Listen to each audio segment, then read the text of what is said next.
Hi, ladies and gentlemen. Welcome to section 7.2. We're going to continue our discussion on singular value decomposition, and this time we're going to look at a specific application, along with a refresher on the importance of the rank 1 matrices, which we've been talking about throughout the entire course. So the conversation today is in 7.2, and let's just start out here, right? An image is just a large matrix of grayscale values. That's, of course, a grayscale matrix. If you look at MATLAB, for example, if we have a color image, we have three binary types of matrices that are all stacked together. One of them representing red, one of them representing green, and one of them representing blue. So for the most part, we're going to be working with grayscale images just to establish the points here associated with this. And he makes this comment, right? One for each pixel and color. That's confusing because he just said we're using grayscale. So let me just orient you to what we have. When we load an image in, and we've done this earlier in the course, we're going to end up with values which we're going to scale to be between 0 and 1. And those values are the grayscale values where 0 is, think physics now, is no light. That's black. And 1 is all the light. And so that's white. And then numbers between 0 and 1 are different variations of gray. So then he makes a comment which is really important and is going to feed into the rest of the conversation in chapter 7. He says when nearby pixels,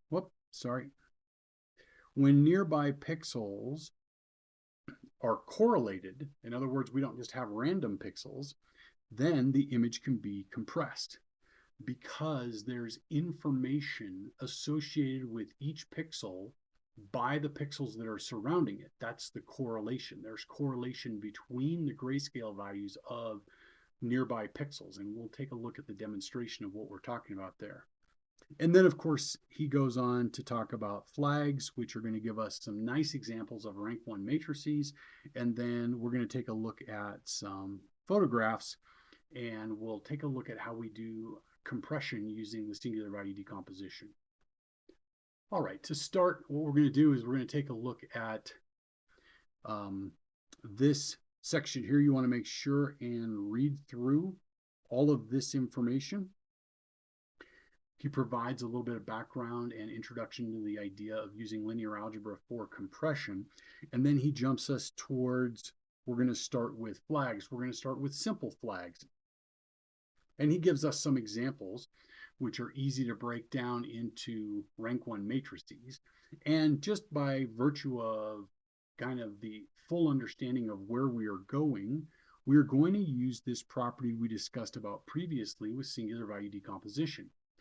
We're able to take any matrix A, and now you think A is a matrix which represents an image, and we're able to write it as a set of rank 1 matrices.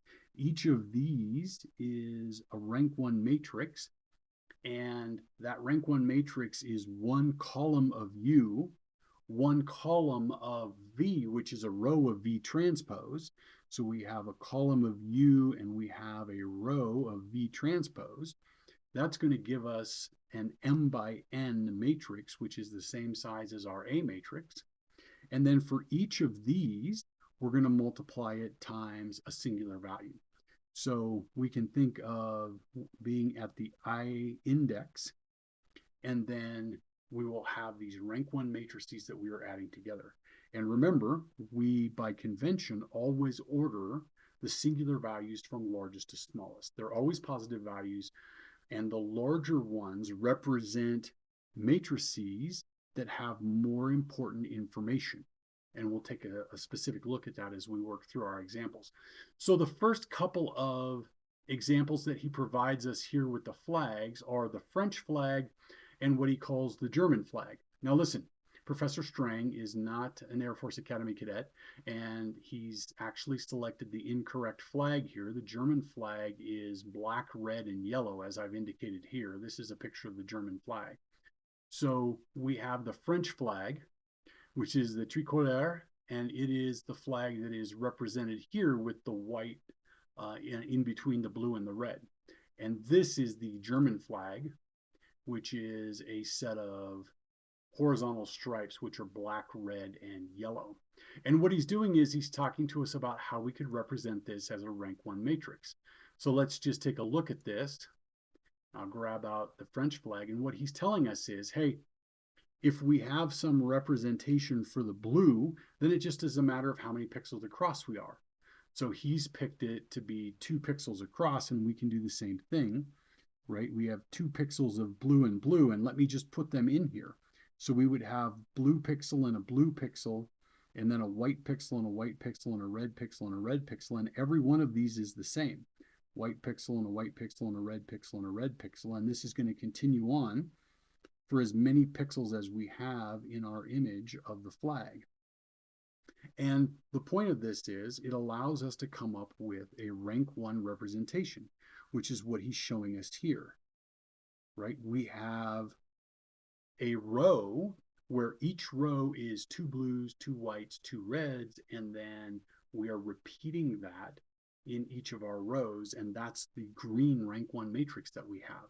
So it's a way for us to think about compression of information. Instead of having all of the pixels that are in here, and he talks about this, but let's do the quick calculation. We have 6 pixels across the rows multiplied times the number of, we have 6 columns. So for each row, we have 6 columns, and then we have, in his representation, another 6 of our rows. So we have 6 rows and 6 columns is 36 pieces of information that are required. However, when we represent the French flag using a rank 1 matrix, we only need 2 vectors, and those vectors are each size 6. So we have 6 by 1 plus 6 by 1, and that's going to give us 12 pieces of information. So this is an exact representation of the French flag with only using 33% of the information. And of course, this scales. If our image was not 6 pixels by 6 pixels, but rather 600 pixels by 600 pixels, then we would have the following. We would have 600 squared pieces of information, which would be 360,000. Or we could do the rank 1 representation, which is an exact replica. We're not approximating. It's an exact representation of the French flag. We would have one vector with 600 entries, and we would have another vector with 600 entries for a total of 1,200 pieces of information. And you can see that in this situation, we are keeping less than 1% of the information, and we have an exact representation. This is the idea of compression. And then, of course, he goes through with the German flag, a very similar type of a situation. But in the case of the German flag, what we see is the color information is represented in that column vector, and then every column is the same. Because whatever that column is, black, red, and yellow, we're just repeating that over and over and over again. So this is the idea of how we compress information. So continuing on, he talks about some examples, right? So Italy, green, white. Iceland is green, white, and orange, right? Italy's green, white, and red. So these are some different ideas. Then he talks about Japan. Japan has a sun on a white background. And that is one where we can't come up with a perfect representation. So I've included the Japanese flag over here just as the point of demonstration. There's no way to exactly represent the circle here. No matter what number of pixels we have, we're going to have to approximate the circle that exists in the middle of the Japanese flag. And this is where the idea of singular value decomposition is going to come in. How do we come up with an accurate representation? Before we take a look at that, though, we want to take a look at his example here with the Greece flag and the Tonga flag. I'm going to leave you to read about the Tonga flag, and I've provided some color representations similar to what you have in your book. I think your book might be black and white, but this is what the flags actually look like. And my representations in my copy of the text are quite bad, which is why I'm using this representation here. But let's look at the Greek flag for a minute and think about how we would make an exact representation using rank 1 matrices. So what we're going to do, and I'm going to select the gray. Now I'm going to select the lighter red here. So in this situation, what we have is we have the flag, which is actually, let me just do it in blue. So we're going to have blue, blue, white, blue, blue, and then say we have, right? So that's in the field. So the field is again blue, blue, white, blue, blue, and then we have 5 white pixels, for example, and then again blue, blue, white, blue, blue, and then blue, blue, white, blue, blue. And then what we're going to have is, it looks like maybe 8 blues. So I'll go 3, 4, 5, 6, 7, 8, and then followed by a whites. So we'll have 8 white values there. And then this piece of information is just a copy and paste, right? So we're going to grab this thing here and we'll take a copy and we'll paste it, and we have another one of those, and we'll paste it again, and we have another one of those. And you can see that we're down here, and then we have a little bit more for us to come up with a representation of the Greek flag. So let me put one here, and then I'm going to grab this one, and that's going to go there, and then I can truncate off, right? I only need 5 of these. So let me erase. And then what I'm going to do is I'm going to grab this blue, because that is the bottom of the Greek flag. That last row is blue, like this. And then we need a set of blues that has only 5 pieces in it to match here. Right? And then I'll erase all the rest of these. So starting with this one, we just erased all of them. And so here's the Greek flag matching up. Oh, actually, I need a set of whites here. That's my mistake. Let me throw in 5 whites.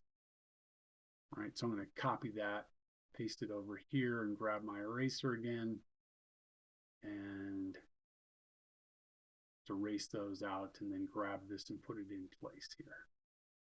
Right, and so that's going to fit in like that. Okay. And let's take a look to make sure that we're matching up here. We have the 5 by 5 field, and then we have a white stripe on the bottom, blue, white, and blue. And so the question is, how much information do we need to keep in order to have an exact representation? And this is a question of what's the rank of the matrix? What's the rank of the matrix of the Greek flag if we have blue and white as 2 different numbers that we're going to hold on to? Well, so we certainly have this column here, but the second column is just a copy of that first column. So the next linearly independent column is the third column. The fourth and fifth columns are both copies of the first column. And then we have the alternating blue and white column here, and we have several of those in a row. So we only have a rank 3, and this is what Strang's talking about. We have a rank 3 matrix with those 3 columns, and then we have the associated rows that would go with those in order to fill out a, call it the flag, call it the Greek flag, is equal to CR, where the C contains the 3 rows we just talked about, and the R matrix is going to have the columns associated with, it's going to have the rows associated with how we use those columns to build out the entire flag. It's exactly like we've done in the past. So you want to work through this, think about how we can write this down as shorthand. Remember, this is not an approximation. We can exactly represent the Greek flag using 3 linearly independent columns and then the rows that are required to make the flag. You can practice with the Tonga flag. He says here that he thinks the Tonga flag probably is rank 4. And we can kind of see that. We have one set of column vectors that's going to show up here and here. We have a second set that's going to include the left and right hand sides of the plus. Then we have a third one, which is including the middle of the plus. And then the last one is going to be all red. That's going to be our 4 linearly independent columns to create the Tonga flag. So moving on, then he starts talking about approximation. Those are all exact representations. When we start having flags that have the diagonals in them, and he references for us the Bahamas, this is the Bahama flag, and then the Czech Republic, this is the Czech Republic flag. And he doesn't mention it, but of course the Union Jack has diagonals. This is the flag of Great Britain. All of these are going to require us to have approximations, and I'm going to demonstrate that for you when we look at the Union Jack. So read through, take a look at his example. He talks about the information and kind of how the compression is going to go. And then we get down to the reality of the singular values and understanding kind of the flow of the singular values with respect to containing information. In this case, we have one significantly larger singular value, and that singular value is associated with a rank 1 matrix. And that rank 1 matrix is the first kind of eigenmode. It is the product of the left singular vector and the transpose of the right singular vector. And that gives us the rank 1 matrix, which is weighted by that singular value. And it contains the most important, most common, if you will, information for our image. And then we have this continued progression of lower and lower and lower singular values. And he compares and contrasts that to another thing that we see regularly, where we have singular values that are decaying until we reach a floor. And down here on the floor, those singular values are essentially zero. They're non-zero because of round-off error, but they're essentially zero, and we can tell that because of the 10 to the minus 15 here. And remember, our double precision arithmetic is around 15 to 16 decimal places. So let's take a look at this, and I'll show you an example, several examples of what it is we're talking about with respect to this image compression. All right, so what we're going to take a look at first is a very coarse representation of the US flag. And in this case, we can see the stars are actually individual pixel value. So our first two columns are all black in the field, and then we start alternating the white and black stripes. And then this one here, we have a pixel of black and then a pixel of white and 3 pixels of black and a pixel of white, etc. So the size of the image is 34 by 62. So this is 34 by 62, and what we see is these are the singular values over here. We have the situation where we have 4 non-zero singular values, and then all the rest of these are 0 values within round-off error, which means we really only have 4 linearly independent columns. And we can kind of see immediately what those are going to be. We have one that's all black and then the stripes. Then we have the one with 5 stars and the stripes. We have one with 4 stars and the stripes. And then we have this alternating stripes pattern over here. Those are the 4 linearly independent vectors. So what I want to do is I want to show you what approximations to this would look like. And what we're going to do is we're going to take a look at all 4 of these approximations at the same time. So let me just orient you to what we have here. So we have the LU decomposition, and that's from Gaussian elimination. We have the QR decomposition from Graham-Schmidt. We have the CR decomposition, which is RREF, that's the Gauss-Jordan elimination. And then we have the singular value decomposition, and I've included the value of the singular values. So with just the first outer product, so for each of these decompositions, LU, QR, CR, and SVD, we've taken that first outer product. Now, the CR outer product is simply whatever the leftmost column is. Remember, that's what the CR does, is it picks out the linearly independent vectors starting on the left-hand side. LU starts up here in the corner with the pivots. So it's going to grow from that corner out And the QR representation is also growing left to right. The SVD is rank ordered by importance of information. And so the first rank 1 matrix looks like this, and it has a singular value of 23. Let's look at once we add the first and the second rank 1 matrices together. So when we do that, in the LU decomposition, we can see we keep that second row. In the CR decomposition, we've included the second linearly independent column, which is the one with the 5 stars. The third linearly independent column is going to be the one with the 4 stars. And then for the QR, it's still building left to right, making an orthogonal set of columns. Remember, it's doing the projection. And then here we go. Our second singular value is around 7. The first one was in the low 20s. The next one is 7. And we can already see the field representation here. And obviously, we can see the stripes. We see the field starting here as well. So here's the third. And by the time we do the third, we can see that the LU has picked up that information about the 5 stars in a column. We already have the third linearly independent column here. And then the SVD has a singular value, which is reasonably close to the second one, which was at 7. It's now at 5. Now, how about the fourth one? So after 4 rank 1 matrices, we have all the information we need. You'll notice that the CR is exact because there were only 4 linearly independent columns. So we have an exact representation here. That same is true for the singular value decomposition. You remember we had only 4 singular values. Remember, we have only 4 singular values up here, which are non-zero. So this is an exact representation.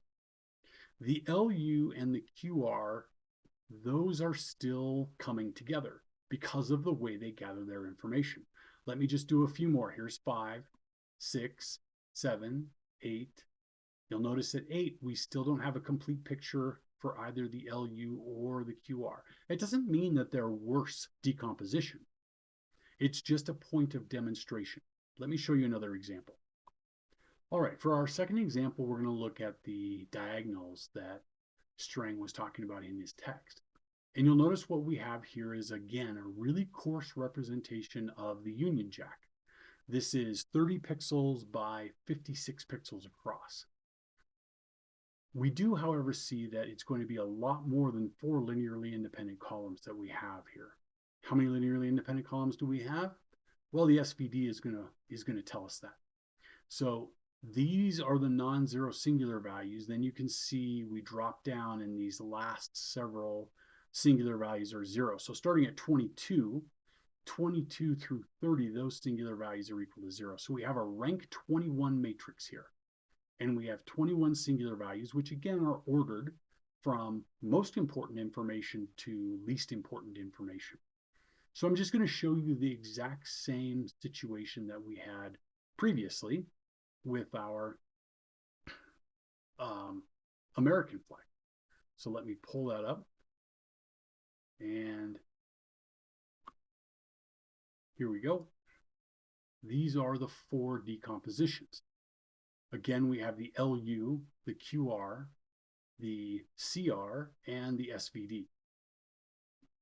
I've provided the SVD singular values here as we go, and this is all the first rank 1 matrix. So you may not believe that it's rank 1, but you'll notice that the columns are always the same. The weighting of the columns is different because the R matrix, that row of R values, weights the column differently for each column in the image. So these are all weighted differently, or at least some of them are. And that's true for all 4 of these images. It's just a single rank 1 matrix at this point. So let's go to the second rank 1 matrix. So the second singular value is again around 7. The first one was 19 in some. So here is the LU, and here's the QR, and here's our CR. Remember, the CR is going to be working left to right. In general, the LU is working from that top corner down, and the QR is also working left to right. The SVD is working from the standpoint of how much information is available in order to make a better approximation. So here's 3, here's 4, here's 5. We'll stop at 5. So after 5 rank 1 matrices, we can't see much of what's happening in these first images. We do have a pretty good idea of what's happening with the singular value decomposition. We could make a decent guess that that's going to be the Union Jack, but let's do 5 more. So here's 6, 7, 8, 9, and 10. And you'll notice the singular values are all pretty close to one another. That's because the importance of the information in each of those rank 1 matrices is pretty close. So after 10 rank 1 matrices, we still don't have much idea of what's happening. The top corner here for LU is looking good because that's what it's done correctly. And we see that the columns here, the first 10 columns of CR, are correct. They don't look quite the same because the weightings have yet to be finalized, but that is the right idea for what the flag should look like. And the QR is the same way. The first 10 columns look good, and then it provides a decent representation here on the back side. Let's do the rest. So we have 11, 12, 13, 14, 15. After 15, all of them are looking pretty good. Arguably, the singular value decomposition is the best. 16, 17, 18, 19, 20. After 20, the representation of the singular value decomposition, remember, we only have one more linearly independent vector to go. After 20, this is pretty close to being correct. And we still have a little bit here that we can see with the QR. And then these are really okay, but not great for their accuracy. All right, let me show you another picture. All right, as a point of demonstration, what we have now is a real photograph. And you can see that the matrix here is a little over 1,400 pixels, and the dimensions are actually 1,855 pixels by 1,417. So there's 1,417 singular values. And we can see a large singular value here, a drop off. This is logarithmic. So this is almost 1,000. This one's at about 200. And then they're down around 100 and dropping off towards 10. So these are dropping rapidly until about the knee in the curve here. What I want to show you is the graph that goes with this. This is an accumulated energy graph. You can think about this as the accumulation of information as we get more and more and more rank 1 matrices. The first rank 1 matrix contains about 22% of the information in the picture. By the time we make our way out to, say, 100 singular values, we're in the range of around 75% of the information. And then we start to have the roll-off. By the time we get to 500 singular values, 500 rank 1 matrices added together, we will have about 92% of the information. Let me demonstrate what that looks like. It's taking just a minute because it's a pretty big matrix, so we have to actually run the singular value decomposition on it. All right, we have the same setup that we had previously. We have LU and QR and the CR from the RREF, and then we have the SVD. This is one rank 1 matrix. We really can't tell what's happening in our picture. Let's go with 2. Already at 2 rank 1 matrices, and we can see, right, that first singular value is around 900, and at the second singular value, we're under 200.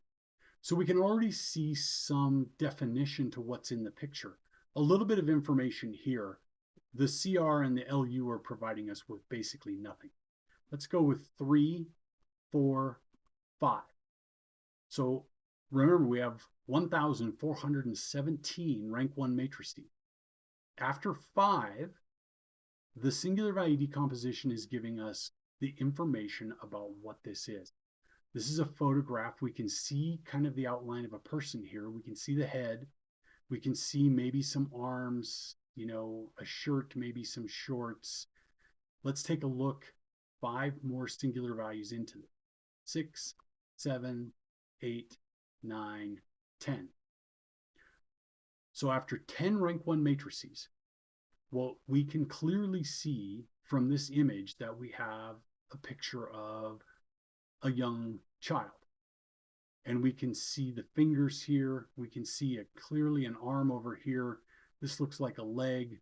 The head is very clear, and this looks like some kind of a toy, maybe a train or something like that. But look at the information in the other 3 approximations. It's unintelligible.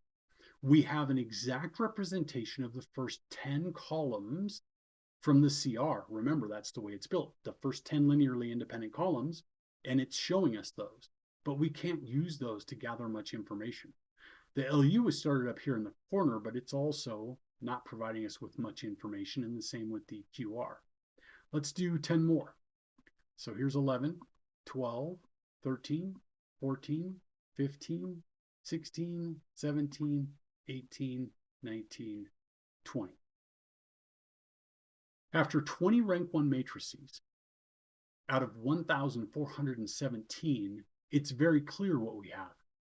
We can now see the child's face, the eyes, the nose, the mouth, the arms, the fingers, sandals on the feet. We can clearly see the toy train. We can see the plaid shirt.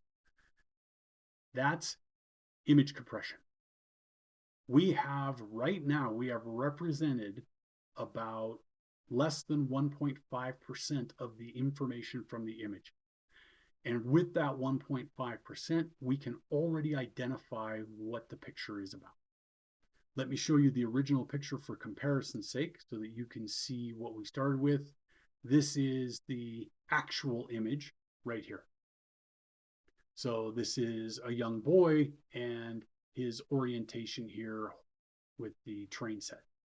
So we can see that using a whole lot less information. Let me give you another example. All right.